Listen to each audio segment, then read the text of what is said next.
আসসালামু আলাইকুম। IELTS with শুভতে আপনাদেরকে স্বাগতম।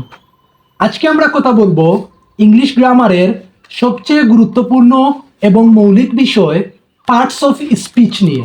তো সর্বপ্রথম আমরা জানি পার্টস অফ স্পিচ কি। What is parts of speech? Parts of speech হলো শব্দের ধরন বা শ্রেণী। সহজে বলতে গেলে একটি বাক্যে কোন শব্দ কোন কাজে ব্যবহৃত হয়েছে তা সহজে বোঝার মাধ্যমই হলো parts of speech. Parts of speech বাক্যের প্রত্যেকটা শব্দের কাজকে আলাদাভাবে বর্ণনা করে। কোনো শব্দ নাম নির্দেশ করে, কোনো শব্দ কোনো কাজ নির্দেশ করে, কোনো শব্দ কোনো দোষ বা গুণ, সংখ্যা, পরিমাণ নির্দেশ করে। সো ইংরেজিতে পার্টস অফ স্পিচকে 8 ভাগে ভাগ করা হয়েছে। Number 1, noun. নাউন বলতে কোনো কিছুর নামকে বোঝায়।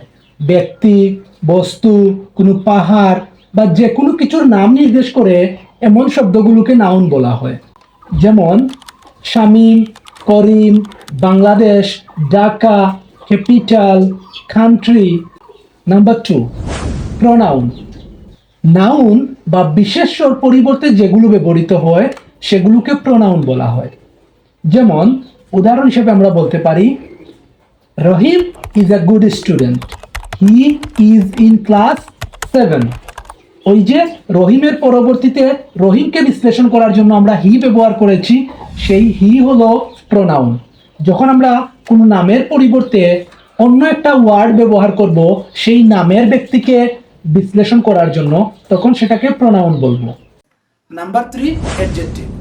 অ্যাডজেক্টিভ নাউনের দোষ, গুণ, সংখ্যা, পরিমাণ নির্দেশ করে। যেমন tall, small, big, a huge amount, a lot. Number 4, verb. Verb দ্বারা কাজ করা বোঝানো হয়। একটি সেন্টেন্সে যে শব্দ দ্বারা কোনো কাজ করা বোঝায় তাকে ভার্ব বলে। যেমন সে ভাত খাচ্ছিল, এখানে ভাত খাওয়া হচ্ছে, কাজটা হচ্ছে খাওয়া, তাই এই খাওয়াটি হলো ভার্ব। Number 5, adverb. যে শব্দ দ্বারা ক্রিয়া বিশেষণ বা অন্য ক্রিয়া বিশেষণকে বর্ণনা করা হয় তাকে অ্যাডভার্ব বলে। যেমন quickly, very, slowly. Number 6, preposition. Preposition একটি শব্দের সাথে অন্য শব্দকে সংযুক্ত করে, যেটাকে অলংকারও বলা হয়। শব্দের সৌন্দর্য বৃদ্ধির ক্ষেত্রেও প্রিপোজিশন গুরুত্বপূর্ণ ভূমিকা পালন করে। যেমন on, above, of. Number 7, conjunction. Conjunction দুটি বাক্যের মধ্যে সংযোগকারী হিসাবে কাজ করে। দুটি বাক্যকে একই সূত্রে গাঁথার জন্য বা একটি সেন্টেন্সে রূপান্তর করার জন্য কনজাংশন ব্যবহার করা হয়। যেমন and, but, because and so on. Number 8, interjection. হঠাৎ আবেগ বুঝায় এমন শব্দগুলোকে ইন্টারজেকশন বলা হয়। যেমন ওহ, ওয়াও, আলস।